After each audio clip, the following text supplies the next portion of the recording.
Good morning, and welcome back to Daily Dhamma, a letter to our children. Today is August 24th, and our reading is Refrain from Sexual Misconduct.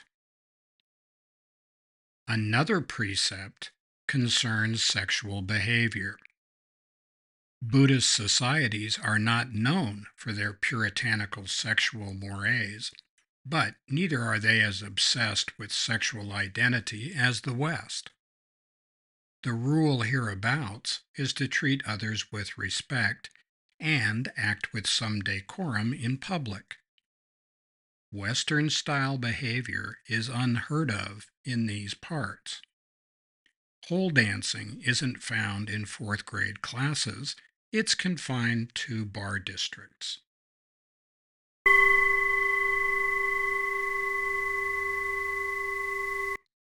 This is one of the precepts of Buddhism for the Buddhist laity that often causes some confusion.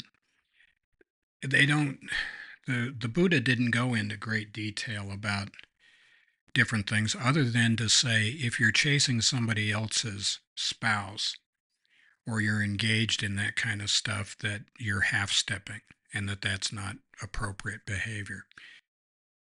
As mentioned before, a lot of Buddhist cosmology we inherited from the Hindus, and in chapter 16 of the Bhagavad Gita, which is titled Two Paths, Krishna tells Arjuna the demonic do things they should avoid and avoid things they should do. That's verse 7.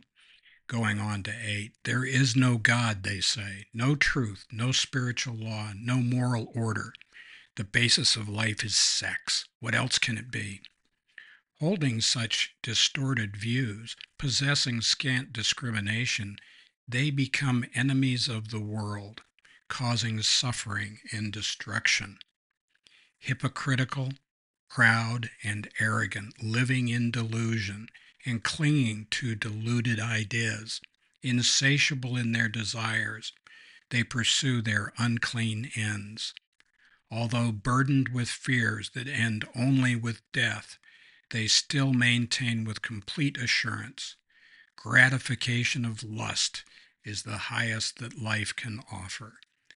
And that ends on verse 11.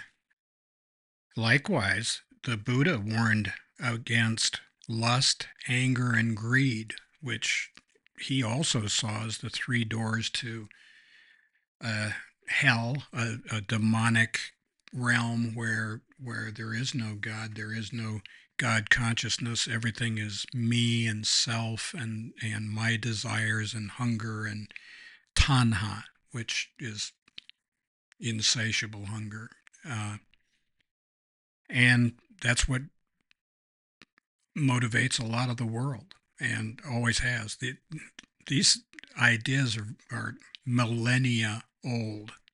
And so it's not the case that we have just suddenly discovered that the pursuit of selfish desires feels good and that's the highest order of things.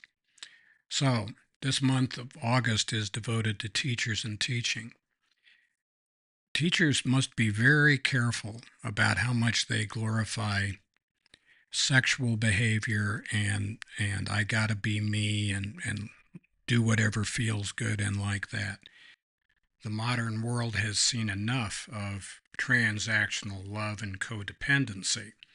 Meet my emotional needs and solve all my problems, and maybe I won't abandon you.